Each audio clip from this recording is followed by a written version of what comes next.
All right, so here in 1.3, we're going to talk about one other type of distribution that we can calculate probabilities for, and that is the geometric distribution.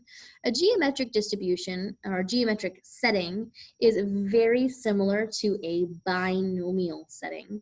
So the first three conditions for a geometric setting are identical to the three of the conditions for a binomial setting. The trials need to be independent. There needs to be two possible outcomes, success and failure.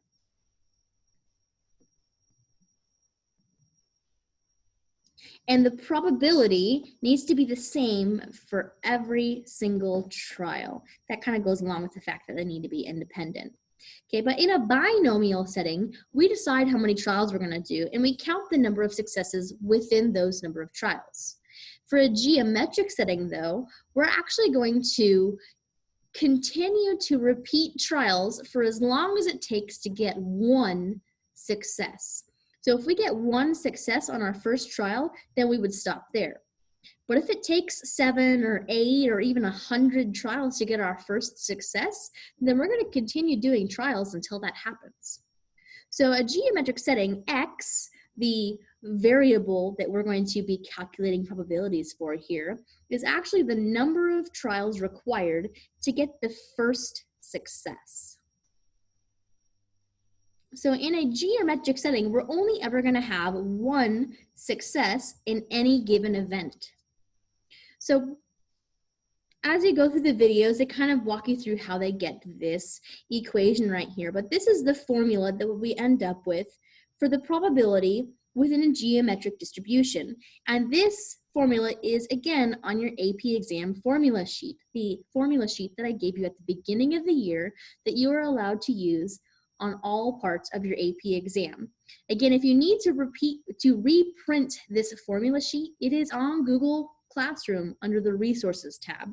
Definitely want to make sure that you have that and that you're referring to it as much as possible so that you know how to use it. In fact, you might even practice using just your formula sheet rather than your notes when you're trying to do your quizzes, tests, and exams, just so that you're more prepared for your AP exam. So in this formula here, P, of course, is the probability of success for one trial, and N is the number of trials needed to get the first success. So let's go through some of these examples here. These are the same examples from the video, so you should already have these answers down. I'm just going to review them in case it didn't make sense. So the first one says, what is the probability of having to buy 4 omelets to get the first Rhode Island red game piece? And some reminders here. It says there is an equal amount of 6 different game pieces with 1 game piece in each omelet. So the probability of getting the Rhode Island red on any given trial is 1 out of 6. So let's try to calculate this probability they're asking for by hand, and then we'll talk about how to do it with your calculator. So we're looking for the probability that our geometric variable is equal to 4. Yeah, what is the probability of having to buy 4 omelets? Meaning we have to buy 4 omelets before we get our first success, our first Rhode Island red. So that is equal to this formula that we see above right here. 1 minus P, and we know P is 1/6, raised to the n minus 1 power, n was 4, times P, which was 1/6.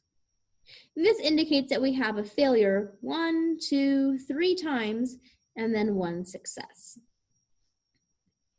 So that's 5/6 to the 3rd power times 1/6, which at that point, you can totally just get your calculator and put that in. You end up with 0.0965.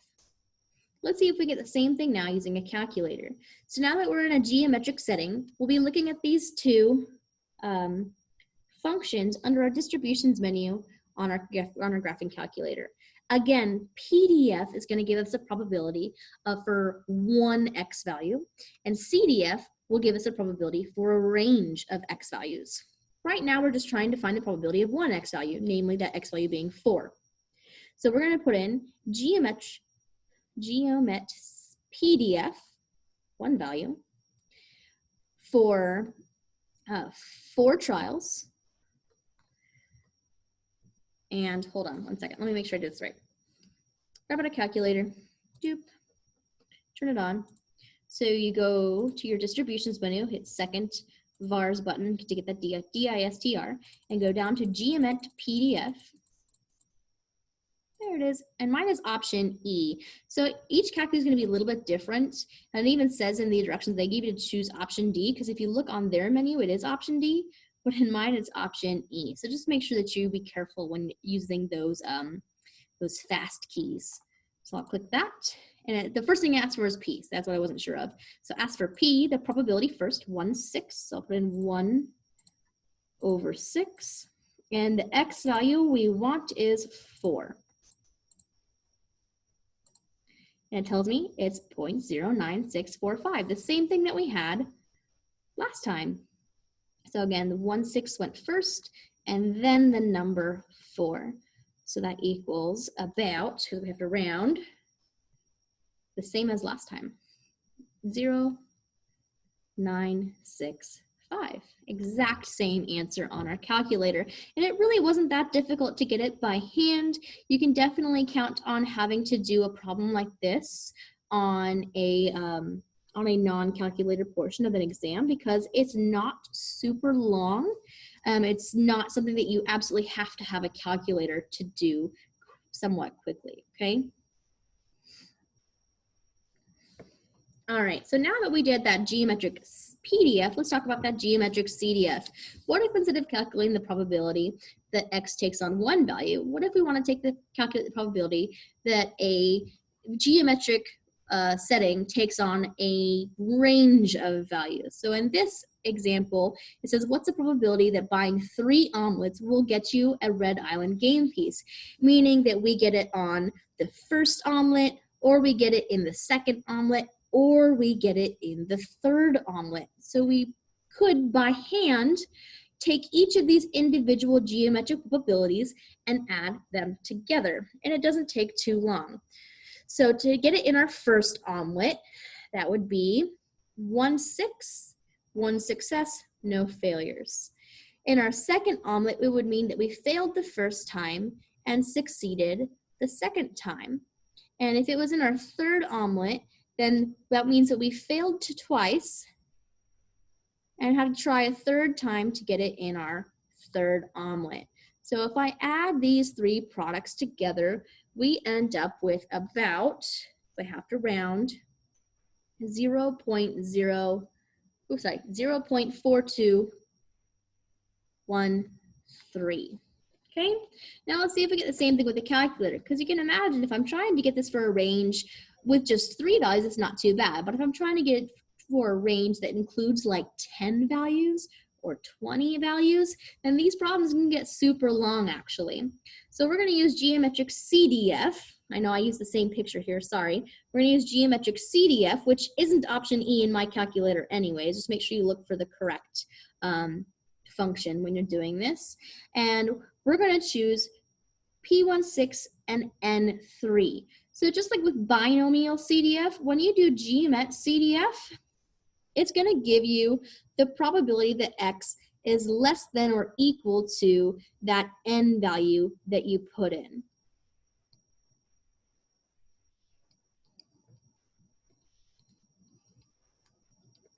Okay, so if I needed to, for example, find the probability for X being greater than a value rather than strictly less than or equal to, that's where we'd have to go back to that complements rule and do like 1 minus the complement of it, like we did in the last section. So let's go ahead and do this one here. I'm going to put in my calculator Geomet CDF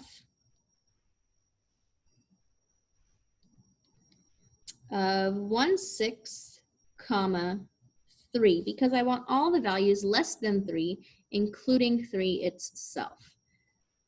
So calculator, second distribution menu, all the way down. Mine is option F, not option E like theirs. Mine's option F.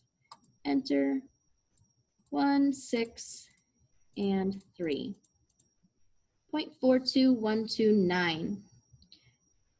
So about 0.42129. 4 decimals is 0.4213. The exact same thing that we got when we did it by hand. And this is exactly like the Monopoly example that they give you at the beginning of that video. It says you have 3 turns to get out of jail by rolling doubles on dice. If you fail, you will pay $50. What's the probability of getting out of jail by rolling doubles? So the first thing we have to do is to figure out what is the probability of success. What's the probability of rolling doubles in the first place? So probability of rolling doubles. So you have to think about your dice. You got 2 die with 6 sides each. How many different ways can you roll doubles? Well, there's 6 ways you can roll doubles. You can get 2 1s, 2 2s, 2 3s, 2 4s, and so on. And how many total ways, how many different rolls can you get when you roll 2 dice? We talked about this before last semester. There's a total of 36 combinations when you roll 2 die. 6 on one die, 6 on the other die. 6 times 6 is 36. So you end up with a probability of rolling doubles is 1/6, the same thing it was back here with our Rhode Island Red game piece. So now that we know, we do have a geometric setting here because we're going to have to try to roll doubles until we successfully roll doubles. But we have to get it within the first 3 tries. So we're going to do that. We want to know the probability that we're going to have our first success on the first roll, the second roll, or the third roll. So our geometric value will be less than or equal to 3. It could be 3, 2, or 1. So it's exactly the same as what we calculated back here. So we should get the exact same value. It's the geometric CDF.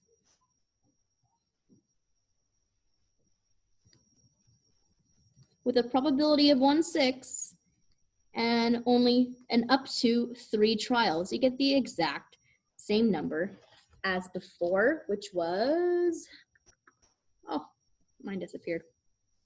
It was 0.421.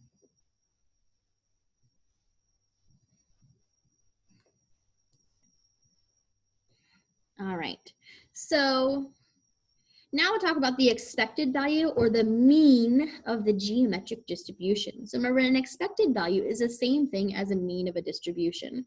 So we end up with these formulas here, which are given to you in the videos. Make sure you watch the Apex videos before you come here. We're just reviewing. So E of X, if you remember, means expected value of X. So if you were asked, what do we expect the value to be? Then that means we're looking for the expected value of X. And the expected value of a random variable is always equal to the mean of that distribution. And mu, that's that Greek letter, always represents the population mean, not a sample mean. And of course, P here, P is the probability. So in order to get our expected value or our population mean or our average success, then our average number of trials needed to reach our first success, you just do 1 divided by your probability. So we have some examples here where we can do this, and they're super quick. How many omelets would a person have to buy on average to get a Rhode Island Red game piece? Well, the probability of getting a Rhode Island game piece on any trial is 1/6. So the average wait time is 1 divided by 1/6, which is just 6. We expect that you would have to buy 6 omelets in order to get 1 Red Island game piece. Next, how many times would you expect to flip a coin before you see heads? Expected value is the same as the population mean. So the probability of getting heads when you flip a coin is 1/2. So the expected value is 1 divided by 1/2, which is just 2. So we would expect that you would have to flip the coin 2 times before you would get heads. And that's it.